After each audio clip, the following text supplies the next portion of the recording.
आज आपण trees are the kindest things I know या कवितेचे आपण words and explanation in English आणि मराठीमध्ये पाहणार आहोत. Stanza number 1. Trees are the kindest things I know. They do not harm, they simply grow and spread a shade for sleepy cows and gather birds among their boughs. What is meant by kind? To be kind is to be gentle, caring and helpful to others.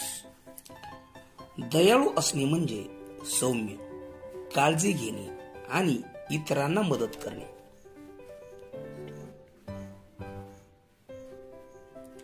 They do not harm, they simply grow. Trees are kind because they are not doing any harm, neither to nature nor to any living creature. झाडे दयाळू आहेत कारण ते निसर्गाचे किंवा कोणत्याही सजीव प्राण्याचे कोणतेही नुकसान करत नाहीत. And spread a shade for sleepy cows. They provide shade to the sleepy cows. ते झोपलेल्या गायींना सावली देतात. And gather birds among their boughs. And provide a place for the birds to gather and to build their nest in their boughs or branches. येतात आणि पक्ष्यांना एकत्र येण्यासाठी आणि त्यांच्या फांद्यामध्ये घरटे बांधण्यासाठी जागा. Stanza number 7. They give us food in leaves above and wood to make our houses of, and leaves to burn on Halloween, and in the spring new buds of green.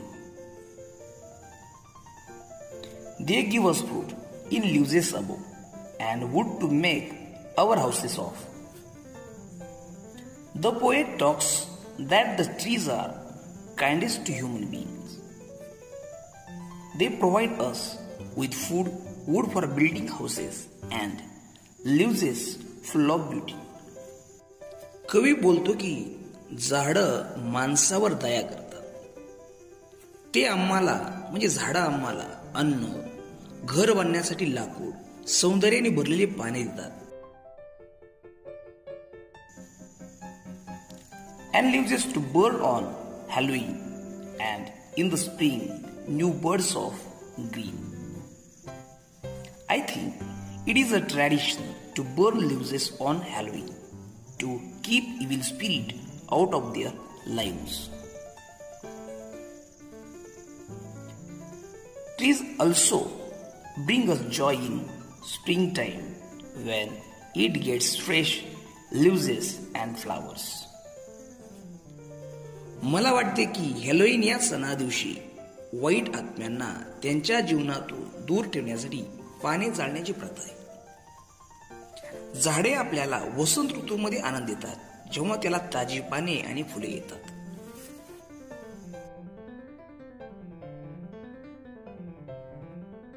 Stanza number 3. They are the first when days begun to touch the beams of morning sun. They are the last to hold the light when evening changes into night.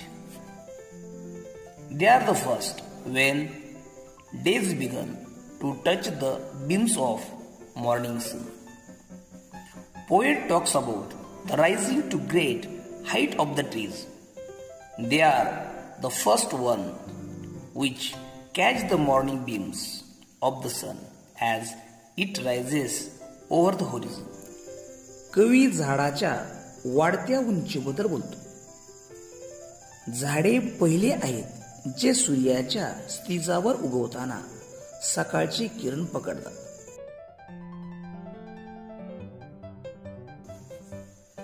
They are the last to hold the light when evening changes into night.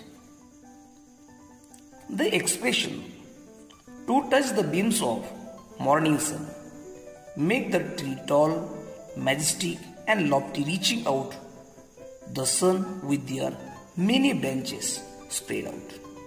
Leaves are the ones which hold the first ray of light and also the last ray of light from the sun. सकाळच्या सूर्याच्या किरणांना स्पर्श करणे या अभिव्यक्तीमुळे झाड उंच, भव्य आणि उदात्त बनते. त्यांच्या अनेक फांद्या सूर्यापर्यंत पोहोचलेल्या आहेत. पाने अशी आहेत जी प्रकाशाचा पहिला किरण आणि सूर्याचा शेवटचा किरण देखील Stanza number 4. And when a moon floats on the sky, they hum a drowsy lullaby. Of sleepy children long ago, trees are the kindest things I know. And when a moon floats on the sky, they hum a drowsy lullaby. The trees sing a lullaby when moon is up to put people to sleep. After the day's work, people are tired and sleepy. लोकांना झोपायला लावण्यासाठी जेव्हा चंद्र उगवतो तेव्हा झाडे लोरी गातात किंवा अंगाईगीत गातात. दिवसभराच्या कामानंतर लोक थकलेले आणि झोपलेले असतात. Of sleepy children long ago, trees are the kindest things I know. Trees are like old loving grandmothers. Lullaby for children who slept long ago. This lullaby is the rustling of leaves in a gentle breeze. It reminds people that sleeping children symbolize pure and simple life. झाडं जुन्या प्रेमळ आजी सारखे असतात. खूप पूर्वी झोपलेली मुलं यासाठी लोरी गातात. ही लोरी म्हणजे मंद वाऱ्याच्या झुळकीत पाण्याचा कळकळा.